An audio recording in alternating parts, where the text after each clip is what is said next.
The next two people that I'd like to introduce are Jeremiah and Amy Jewkes. And Jeremiah was 19 when he was diagnosed with testicular cancer. And they are now happily married, and they are both here to tell their story of how they are pursuing parenthood. Can you check and see if your microphone's working? Yeah, I think it is. Okay. I can't tell if it is or not, but anyways, good.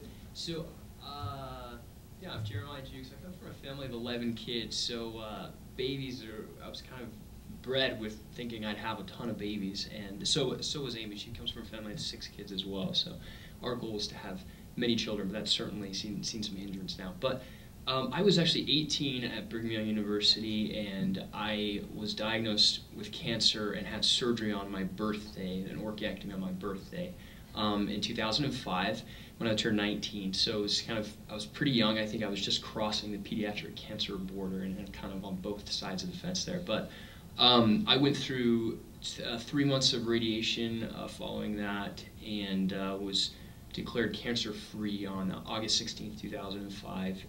At least, I don't know all the technical terms, but at least for that moment, I keep having to go back all the time to be declared once again. So anyways, it's been a very interesting and unexpected ride, obviously, to be diagnosed with cancer when you're young. I was told to go bank sperm. I didn't know really anything about fertility. I didn't anticipate having an issue, obviously, and so I didn't know anything. The guy says, go bank sperm, so I went and did it. I did it once. I've learned since then I probably should have done it more. I didn't know, but that's all I was told to do it by the urologist. So we got married just over a year ago, or just under a year ago, excuse me, 11 months ago, and knew from the very beginning, obviously, that there was a high likelihood of having fertility challenges. And so since then, I've been going through that process. Amy knows a whole lot more about that process than I do, and I think for those who go through this process, that's probably usually the case. A woman knows all of the terminology and deals with the doctor a lot more, which is kind of unfortunate. I'm the one who went through cancer, and she has to deal with the consequences more than I do at this point. So she's going to talk a little bit more about that process and kind of share what we've been through.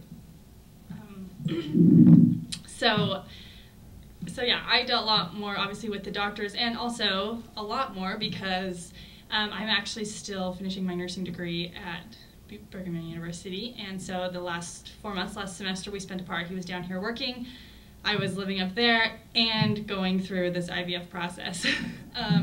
So it added another very interesting element. But it all got started when, you know, you get married, more responsibilities.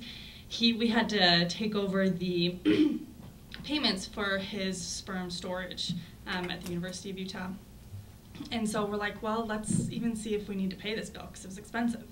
So just went to a basic outpatient clinic and got a semen analysis, I think. And they basically told us that we had 100% immotility, basically. No shot, no sperm, we're good. And that was a really big blow. We'd been married like, what, 2 months or something, 2 or 3 months, which we now look back as a huge blessing because it helped us start our journey. And as the doctors have said, and as I've been told, age, the woman's age is the biggest factor. So got that tested and decided to just jump on this as quickly as we could. Obviously, the issue of cost was huge, but as we were trying to figure out how we would figure that out, we realized that the company he had gotten a job with happens to have insurance based out of Massachusetts, which we found out covers IVF. So that was also a very big blessing and allowed us to move forward with our plans much earlier than we ever expected. We went to a reproductive specialist and basically went through the IVF process. We found out specifically more about his numbers and found that he basically 1% of his sperm was usable, not 100%. And we did have the stored vial. So just in February, we did an ICSI IVF cycle, and because I also found out that I have polycystic ovarian syndrome, which you can get pregnant with, but just means that there's a lot of follicles. And during that process, I got what's called hyperstimulation and didn't allow us to actually implant.